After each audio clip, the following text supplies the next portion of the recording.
اهلا بيكم في حلقه جديده من سلسله حلقات ما لا يسعى المهندس جهله.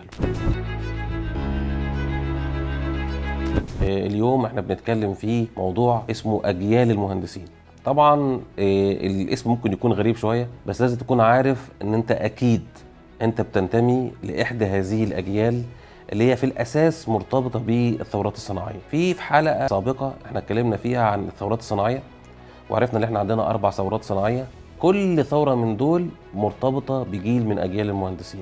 الجيل ده اللي هو جيل السايلنت جنريشن كان جيل بعيد عن الصراعات، والجيل دوت اللي هو يعتبر مواليد الاربعينات والخمسينات كان دايما بوركينج اندر بريشر، دايما بيشتغل تحت ضغط، ما كانش بيعمل مشاكل، فروم هاير تو ريتاير، نفس المؤسسه، ما بيغيرش شغله. والكلام ده هتلاقيه واضح لو انت مثلا شفت والدك او حد مواليد الفتره دي اللي هي الاربعين او الخمسينات، هتلاقيه دايما ان هو زي ما بدأ في شغله وبرضه انتهى في نفس المؤسسه. في بعد كده اجيال ظهرت تاني مرتبطه بالثوره الصناعيه الثالثه والرابعه. الجيل الثاني اللي هو الجيل اللي هو الاكس جنريشن، والجيل ده كان بيهتم بالكار الاونس، الهوم الاونس.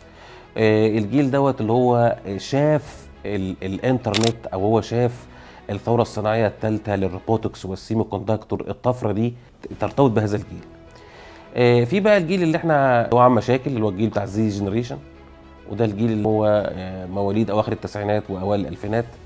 والجيل دوت بيهتم اكتر بالسوشيال لايف، ما عندوش اي يعني اللويالتي بتاعته بالنسبه للمؤسسه يبقى ضعيف جدا، وممكن يغير شغله كل يوم، يعني ينتقل من مؤسسه لمؤسسه عادي خالص. ودايما تفكيره مرتبط بتريننج، السوشيال لايف، السفر.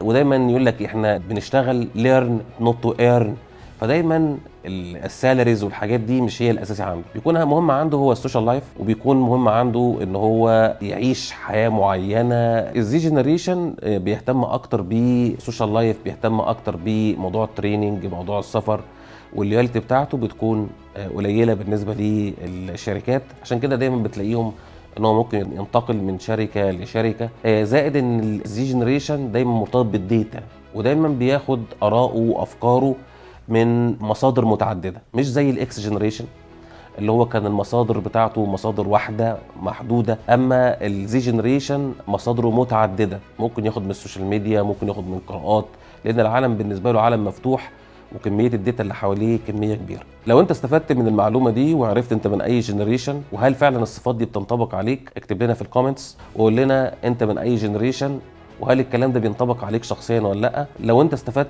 من الفيديو دوت اعمل شير واعمل لايك، وقول لنا لو انت عندك فكره جديده لحلقات تانية بحيث ان احنا نضيفها في الحلقات القادمه. شكرا ليكم.